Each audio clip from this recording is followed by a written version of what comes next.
Good morning दोस्तों, स्वागत है आपका आज के मुख्य समाचारों में। जी हां दोस्तों, आपको यहां पर देखने को मिलेंगी आज सुबह से लेकर शाम तक की तमाम बड़ी खबरें मुख्य समाचार ब्रेकिंग न्यूज अपडेट्स के रूप में। तो दोस्तों, आप सभी लोगों से रिक्वेस्ट है इस वीडियो को ज्यादा से ज्यादा लाइक और शेयर करें। तो दोस्तों, सीधे चलते हैं आज की पहली और सबसे बड़ी खबर की ओर।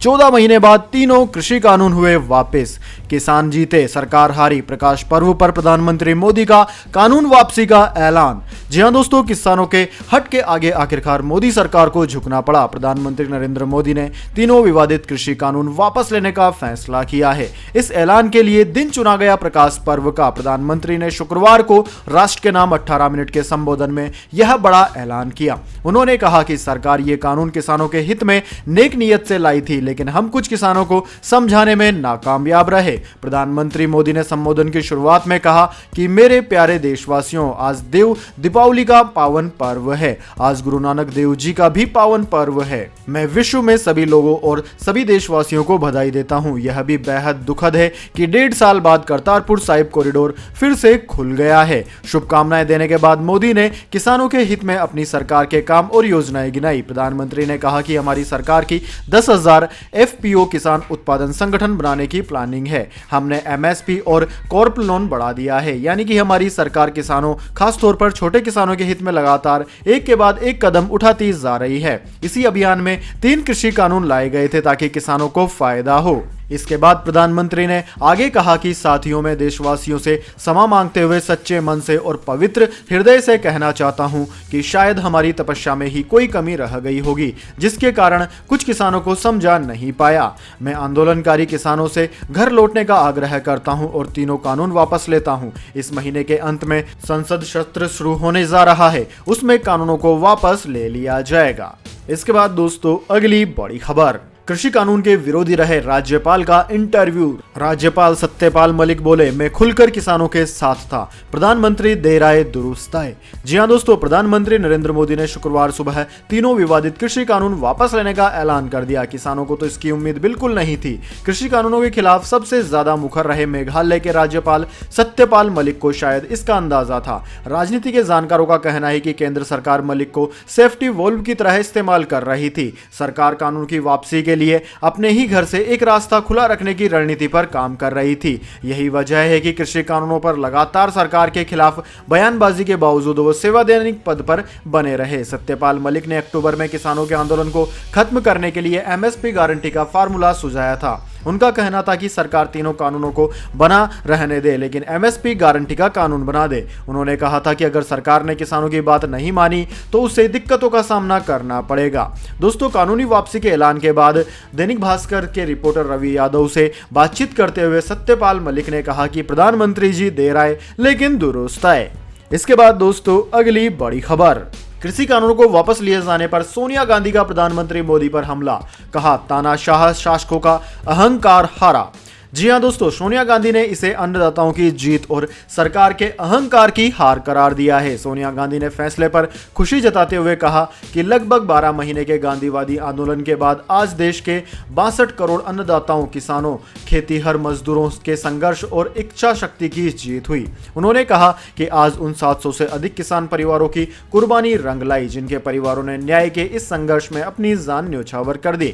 आज सत्य, न्याय और अहिंसा की जीत हुई। इतना ही नहीं, सोनिया गांधी ने केंद्र सरकार पर हमला बोलते हुए कहा कि आज सत्ता में बैठे लोगों द्वारा किसानों के खिलाफ बुना गया षड्यंत्र भी हारा और तानाशाह शासकों का अहंकार भी। आज रोटी रोटी और किसानी पर हमला करने की साजिश भी हारी। आज खेती विरोधी तीनों काले कानून हारे और अन्नदाता की जीत हुई। सोनिया गांधी ने NDA सरकार को किसान विरोधी बताया। उन्होंने कहा कि पिछले 7 सालों से बीजेपी सरकार ने लगातार खेती पर अलग अलग तरीके से हमला बोला है। चाहे बीजेपी सरकार बनते ही किसान को दिए जाने वाले बोनस को बंद करने की बात हो या फिर किसान की जमीन के उचित मुआवजा कानून को अध्यादेश लाकर समाप्त करने का षड्यंत्र हो। सोनिया गांधी ने आगे कहा कि इस सरकार ने किसानों के खिलाफ काम किया। चाहे प्रधानमंत्री के वादे के मुताबिक किसानों को लगातार 50% ज्यादा मुनाफा देने से इनकार करना हो, या फिर डीजल और कृषि उत्पाद की लागतों में भारी भरकम वृद्धि हो, या फिर तीनों खेती विरोधी काले कानून के जरिए किसानों पर हमला हो।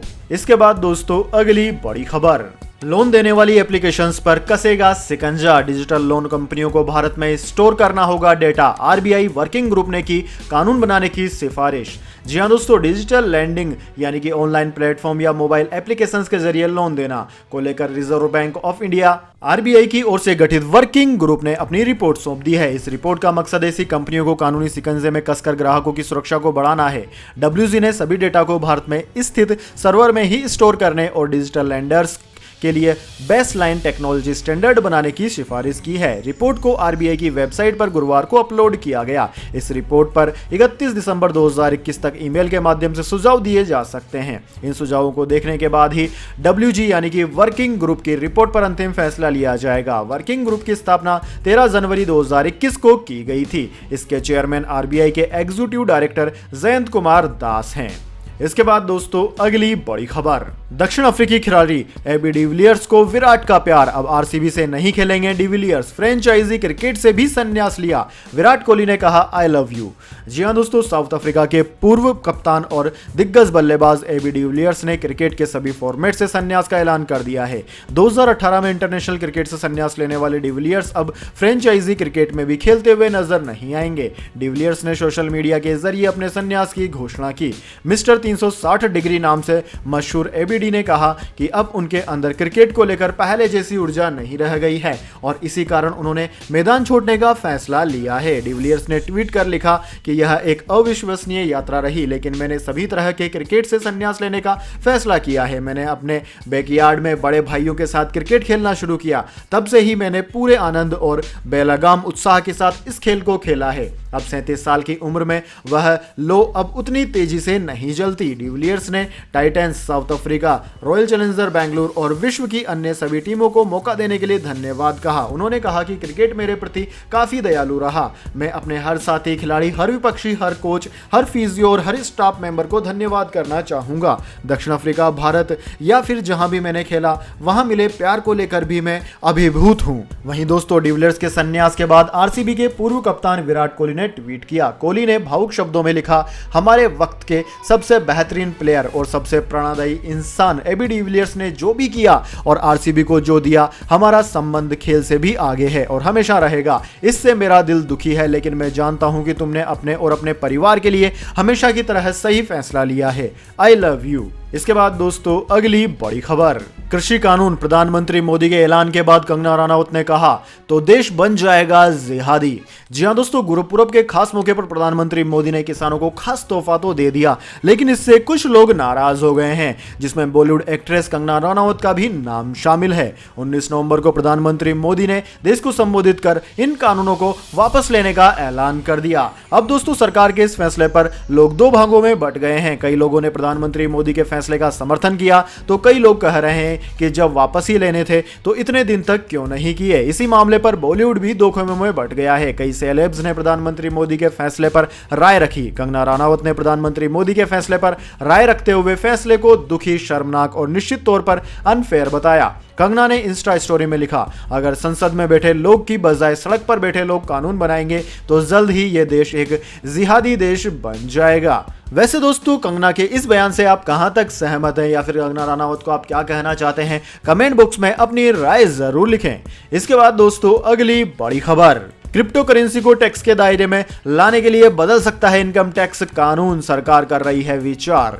जी हां दोस्तों, सरकार क्रिप्टो करेंसी को टैक्स के दायरे में लाने के लिए आयकर नियम कानूनों में बदलाव पर विचार कर रही है। इनमें से कुछ बदलाव अगले साल के बजट का हिस्सा हो सकते हैं। पीटीआई की खबर के मुताबिक राजस्व सचिव तरुण बजाज ने कहा है कि इनकम टैक्स के संदर्भ में कुछ लोग पहले से ही क्रिप्टो करेंसी से होने वाली इनकम पर पूंजीगत लाभ कर का भुगतान कर रहे हैं। माल एवं सेवा कर यानी कि जीएसटी के संबंध में भी कानून बहुत स्पष्ट है।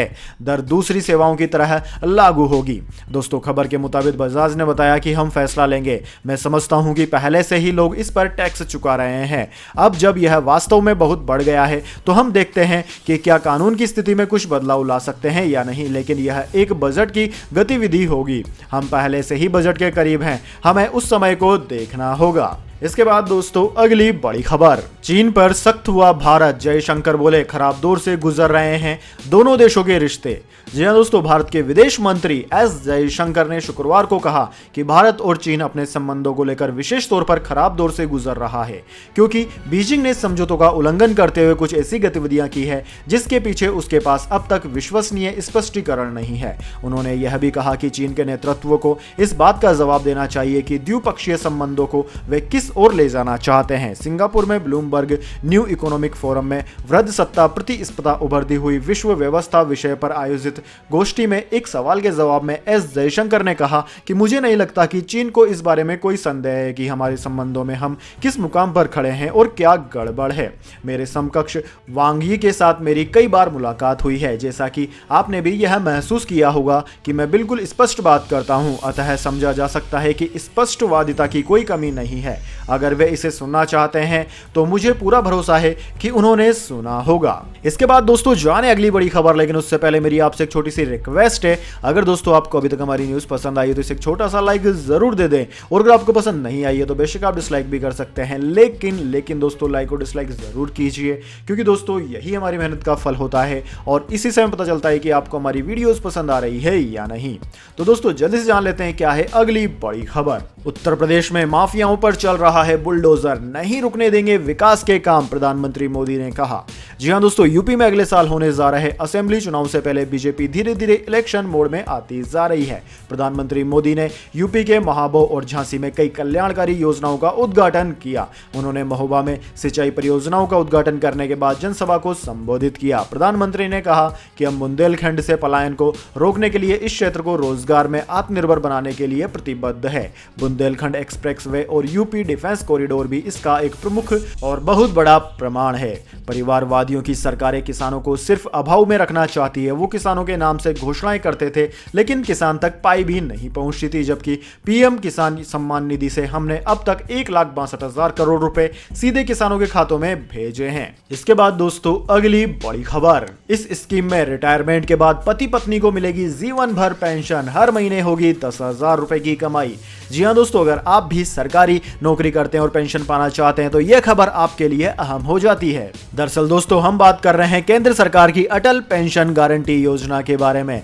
जी हां दोस्तों, केंद्र सरकार ने यह योजना 2015 में लॉन्च की थी। अटल पेंशन योजना का पति पत्नी दोनों को ही फायदा मिलता है, जिसमें अगर दोनों अलग अलग निवेश करते हैं तो उन्हें 10,000 रुपए तक महीना की पेंशन मिल सकती है। दोस्तों आपकी जानकारी के लिए बता दें, सरकार अटल पेंशन योजना में 60 साल की उम्र पार करने के बाद 1,000 रुपए से 5,000 रुपए महीना पेंशन की गारंटी देती है। अटल पेंशन योजना में 40 साल तक की उम्र में कोई भी व्यक्ति अप्लाई कर सकता है। इसके लिए आपका बैंक अकाउंट होना जरूरी है। अटल योजना में अकाउंट खोलने के लिए इसे आधार कार्ड से जुड़ा होना भी जरूरी है। यानी कि दोस्तों अगर आप भी अपने भविष्य को लेकर चिंतित है तो आप अटल पेंशन योजना में खाता खुलवा सकते हैं और जीवन भर पेंशन पा सकते हैं। इसके बाद दोस्तों अगली बड़ी खबर, ऑनलाइन पैसे ट्रांसफर करते वक्त न करें इस तरह की गलतियां, नहीं तो हो जाएगा अकाउंट साफ।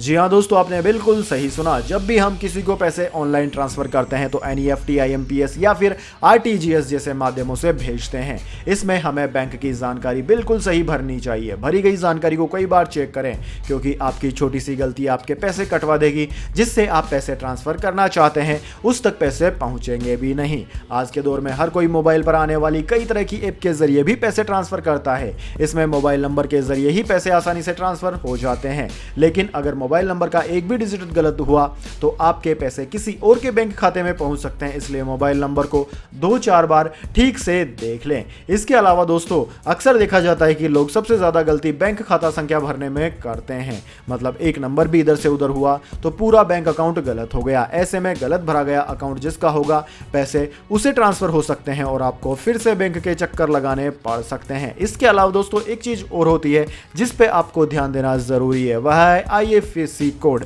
जी हां दोस्तों, जिससे ब्रांच की पहचान होती है। वहीं जब हम किसी को ऑनलाइन बैंकिंग से पैसे ट्रांसफर करते हैं तो हमें इसकी जरूरत होती है। ऐसे में अगर ये गलत हो जाए तो किसी अन्य ब्रांच से मैच खा जाए, साथ ही आपने जो बैंक खाता नंबर भरा है वो भी किसी अन्य खाता से मैच खा जाए, तो ऐसे में आपके पैसे किसी गलत खाते में ट्रांसफर हो सकते हैं। इसलिए जो भी 4-5 चीजें हमने आपको बताई है, इनको डबल क्रॉस चेक जरूर करें, क्योंकि अक्सर लोगों को देखा गया है इन चीजों में गलतियां करते हुए। इसके बाद दोस्तों अगली बड़ी खबर, गोल्ड सिल्वर प्राइस टुडे आपके घर भी है, शादी तो सस्ते में खरीदें सोना, रिकॉर्ड लेवल से 3000 रुपए तक हो गया है सस्ता। जी हाँ दोस्तों, अगर आपके घर में भी शादी ब्याह है तो आप आज ही सोना खरीद सकते हैं। दरअसल दोस्तों, आज दिल्ली सराफा बाजार में सोने के दाम में मामूली बढ़त थी। पिछले कारोबारी सत्र के दौरान दिल्ली सराफा बाजार में सोना 48,175 रुपए प्रति 10 ग्राम पर बंद हुआ, वहीं चांदी 65,268 रुपए प्रति किलोग्राम पर बंद हुई। ऐसे में दोस्तों सोना अभी भी अपने रिकॉर्ड हाई लेवल से 3000 रुपए तक नीचे चल रहा है, वहीं चांदी में 1000 रुपए की कमी दर्ज की जा रही है। इसके बाद दोस्तों अगली बड़ी खबर, प्रेस कॉन्फ्रेंस के दौरान फूट फूट कर रोने लगे पूर्व मुख्यमंत्री चंद्रबाबू नायडू, बताई यह वजह। जी हां दोस्तों, आंध्र प्रदेश के पूर्व मुख्यमंत्री और टीडीपी प्रमुख चंद्रबाबू नायडू विजयवाड़ा में एक प्रेस कॉन्फ्रेंस के दौरान भावुक हो गए और फूट फूट कर रोने लगे।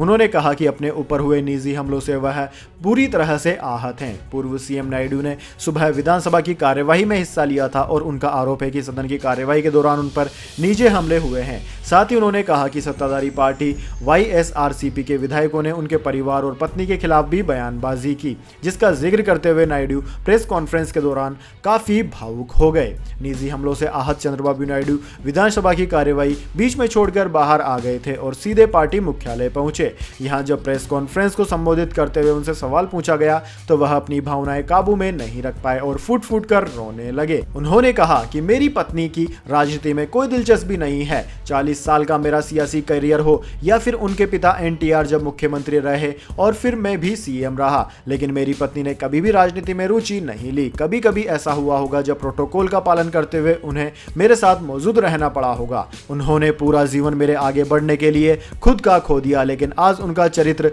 हनन किया गया, जिससे मैं बेहद आहत हूँ। इसके बाद दोस्तों अगली बड़ी खबर, 580 साल बाद लगा सबसे बड़ा आंशिक चंद्र ग्रहण, अमेरिका में पूर्ण चंद्र ग्रहण जैसे ही दिखा नजारा। दोस्तों शुक्रवार को साल का आखिरी चंद्र ग्रहण था। आंशिक चंद्र ग्रहण का समय 12:48 से शाम 4:17 तक था, जो 580 साल में सबसे लंबा आंशिक चंद्र ग्रहण रहा। यह अरुणाचल प्रदेश और असम के सुदूर उत्तर पूर्वी हिस्सों में दिखाई दिया। इसके अलावा दोस्तों पश्चिमी अफ्रीका, पश्चिमी यूरोप, उत्तरी अमेरिका, दक्षिण अमेरिका, एशिया, ऑस्ट्रेलिया, अटलांटिक महासागर तथा प्रशांत महासागर के क्षेत्रों में यह चंद्र ग्रहण दिखाई दिया। दुनिया भर में जहां भी चंद्र ग्रहण दिखाई दिया वहां से तस्वीरें काफी आई। इस आंशिक चंद्र ग्रहण में चंद्रमा धरती की छाया से लगभग 97% ढक गया, जो लगभग पूर्ण चंद्र ग्रहण जैसा ही दिखाई दिया। दोस्तों इससे पहले इस तरह का चंद्र ग्रहण 18 फरवरी 1440 को हुआ था और अब ऐसा ही 8 फरवरी 2679 को लगेगा, यानी कि कई सालों बाद। तो दोस्तों यह थी आज की तमाम बड़ी खबरें। इसके बाद दोस्तों बारी आती है आज के माइंड क्यूज क्वेश्चन की।